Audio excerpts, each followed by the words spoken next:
Сабағымыз Аллаға сүйікті құл болудың құпиялары туралы. Мен айта алмаймын, пәленше Алланың сүйікті құлы. Сен Алланың сүйікті құлысың деп айта алмаймын, бірақ Аллах Тағала сүйетін құлдардың бойында бар сипаттар бар. Осы туралы айта аламын. Яғни Аллах Тағала жақсы көретін сипаттарымен бөлісемін. Бұл сипаттар сіздің бойыңызда болатын болса, үміт етеміз, иншалла сіз де Алланың сүйікті құлдарынансыз. Яғни біздің былай айтуға, былай үміт етуге хақымыз бар. Бірақ біз кесіп айта алмаймыз. Сен өміріңнің соңына дейін Алланың сүйікті құлы боласың. Сен өміріңнің соңына дейін иншалла ең соңғы сөзіміз жәннатисің деп айта алмаймыз. Бәлкім біз айта аламыз, Аллах Тағала инналлаха юхиббул мутатаххирин. Аллах Тағала тазаларды өзін, яғни тек қана өзін емес, денесін емес, жүрегінде таза ұстаушыларды жақсы көретіндігі. Инналлаха юхиббул мухсинин, инналлаха юхиббул тауабин.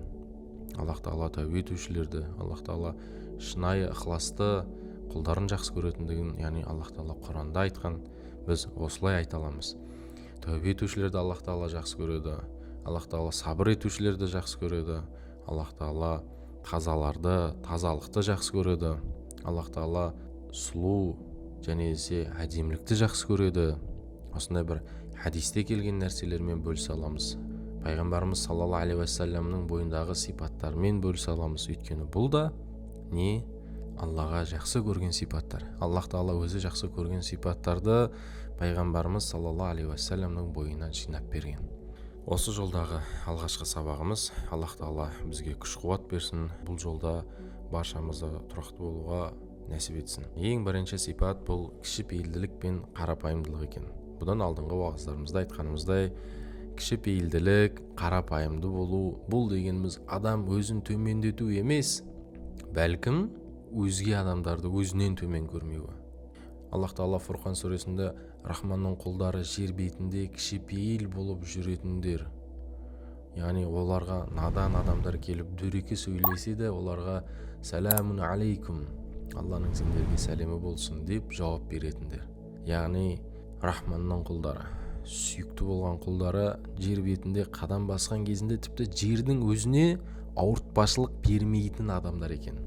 Жердің өзіне ауыртпашылық бермейтін адамдар, бізді қоршап тұрғанда қоғам, бізді қоршап тұрғанда материалды әлемнің ішінде тіпті аяғының астындағы жерге де салмақ салмай жүретін адамдар, кісіленбей жүретін адамдар екен. Аллах Тағала өзінің Рахманның құлдары деп сипаттаған кезінде осы сипатпен сипаттап жатыр. Пайғамбарымыз саллаллаху алейхи уассалам былай айтады: кім Алла үшін кішіпейіл болса, Алла Тағала оның дәрежесін көтереді дейді. Яғни бұл Мушкатил Масабих кітабында келген, кім Алла үшін кішірейсе, Алла оның дәрежесін көтереді. Бұл да бір заңдылық, бұл да бір Аллах Тағаланың сызған шекарасы. Кім бұл нәрсеге амал етеді, бұл қияметке дейін осылай жұмыс жасайды. Пайғамбарымыз саллаллаху алейхи уассалам тағы бір хадисінде бұл айтқан: Алла Тағала маған уахи етті, кішіпейіл болыңдар, сонда ешкімге мақтанбайды, ешкімге зұлымдық жасамайды дейді. Яғни бізде болу керек болған нәрселердің бірі бұл кішіпейіл, қарапайым болу. Омар радиаллаху анхудың да өз бір өлшемі бар екен. Омар радиаллаху анху, кім Алла үшін кішіпейіл болса, Алла оның дәрежесін көтереді. Ол өз көзінде кішкентай адам болып көрінуі мүмкін өзіне, бірақ адамдардың көзінде ұлы тұлға болып көрінеді. Аллах Тағала солай жасап қояды. Ал кім тәкаппарланса, Алла оны төмендетеді. Ол өзіне үлкен, бандай бір керемет тұлға болып көрінсе де, адамдардың көзінде түкке тұрғысыз бір адам болып көрінеді, және сондай бір абырой табады. Омар радиаллаху анху сөзінің жалғасында ауыр болса да айтады, тіпті иттен де, доңыздан да төмен саналады ол кісілер дейді. Аллах Тағала сақтасын. Яғни бұл біздің қарапайым тілде айтқанда көзді май басу дейді. Әлемнің бәрі бізге итағат ететіндей, әлемнің бәрі бізге бас иетіндей жүреміз, бірақ біздің қадіріміз иттің қадіріндей де болмай қалады екен, егер де адамдардың үстінде тәкаппарлансақ. Бізді біз етіп тұрған біздің айналамыздағы жамағат екен ешқашан адам баласы ұмытпау керек. Пайғамбарымыз саллаллаху алейхи уассаламның да бұған қатысты өте көп хадистері бар. Сонымен бірге пайғамбар алейхиссаламның кішіпейілділігінен де бір екі оқиғаларды келтіріп өтсек. Абу Умама былай дейді: бір күні Алла елшісі ыстықта Бақия зиратына Бақиққа кірді дейді. Бұл қазіргі уақытта Бақи зираты пайғамбарымыз саллаллаху алейхи вассаламның мешітінің оң қапталында.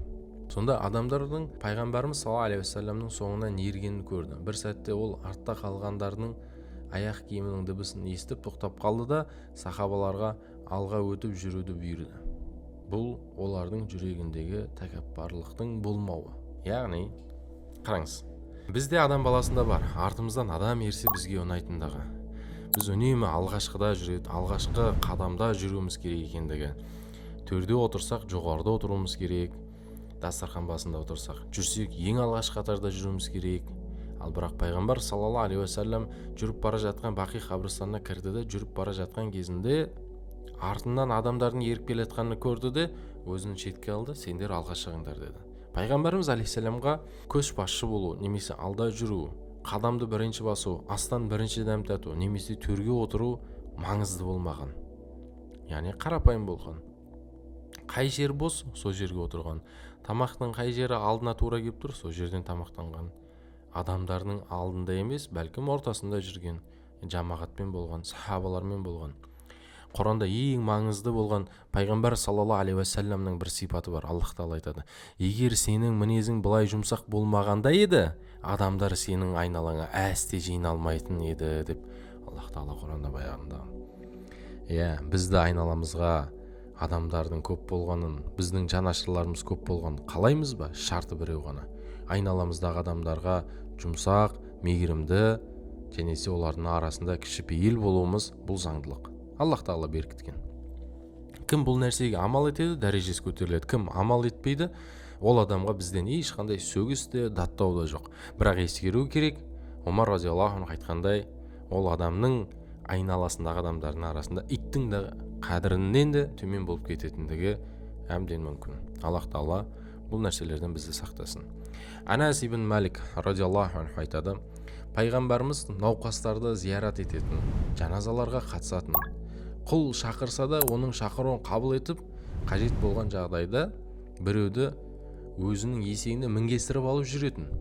Мына хадисте келіп тұр, Шауабул иманда Анас ибн Малик жеткізген хадисте, ол кісі есекте жүрген екен. Кейбір хадистерде келеді, пайғамбар саллаллаху алейхи вассалам түйеде жүргендігі келеді, яғни алыс сапарларға шыққанда. Яғни пайғамбарымыз алейхиссалам бұл жолда тек қана бір ғана көлік құралы ретінде қолданбағандығын көруге болады. Пайғамбар алейхиссаламның қарапайымдылығын және десе ол кісінің адамдармен бірге өмір сүргендігінің бір көрінісі. Абдулла ибн Аббас радиаллаху анху айтады: пайғамбарымыз жерде отырып тамақ ішетін, қой ешкісін өзі байлайтын, құл шақырса да оның шақыруын қабыл алатын дейді.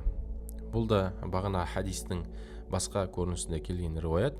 Пайғамбарымыз саллаллаху алейхи вассалам пайғамбар бола тұра оған қызмет етуін адамдардан күтпеді. Және десе ерекше жағдайда адамдардан сұрағаны жоқ. Біз қонаққа барсақ сыйламай ма, қолынан келсе қонаққа шақырмай ма деп адамдарға жауапкершілікті артып, олардың қолынан келмейтін сипаттарды да үміт артып қоюымыз әбден мүмкін.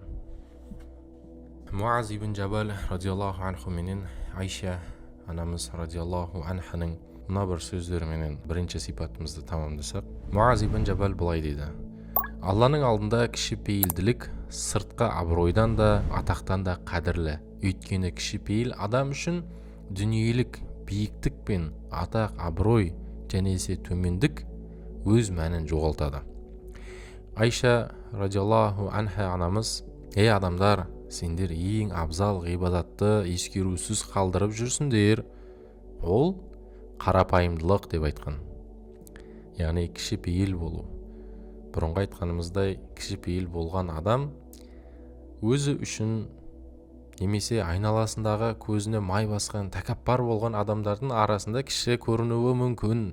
Бірақ Алланың қасында оның дәрежесі әрқашан жоғары болады, бұған дейін де жоғары болып қалған. Сонымен қатар, кім өзін жоғары санаса, Омар радиаллаху анху айтқандай, ол адамның дәрежесі айналасындағы адамдардың алдында иттің қадірі секілді қадірге ие болмауы әбден мүмкін. Омар ибн Абдул-Азиз рахималлаху алейх былай дейді: мен адамдардың алдында көп сөйлеуден қашамын, өйткені сөз көбейсе мақтаныш пен өзімшілдікке жол ашыла ма деп қорқамын дейді. Имам Шафи болса, қарапайымдылық адамдардың жүрегіне бір-біріне деген махаббаттың дәнін себеді, ал қанағат адамға шынайы тыныштық сыйлайды дейді. Яғни бұлардың барлығы бұрынғылардың сөзі, сол заманға тиесілі деп айтатын болсақ, әсте олай емес. Бұл ортақ заңдылық. Пайғамбарымыз саллаллаху алейхи уассалам да, егер адамдардың арасында абыройлы болғың келсе, олардың қолындағы нәрсеге үміт етпе дейді. Егер біз адамдардан ештеңе үміт етпейтін болсақ, оларға жағымпаздану жоқ. Біз тек қана ризықты Алладан деп білсек, адамдарды төмендету де жоқ. Бұдан алдыңғы хадистерде айтылғандай, Аллаға сүйікті болған сипаттардың бірі ол кішіпейіл болу. Рахманның құлдары жерге де зиян бермей қадам басатындығын Аллах Тағала өз аяттарында берген. Алла баршамызды осы бір өзі сүйген сипатпен сипаттануымызды нәсіп етсін, сабақтарымыз тұрақты болсын, айтушыға да, тыңдаушыға да уағыздарымыз пайдалы болуын Алладан сұраймыз. Ассаламу алейкум ва рахматуллахи ва баракатух. Келесі сипаттарды алдағы сабақтарымызда бөлісетін боламыз.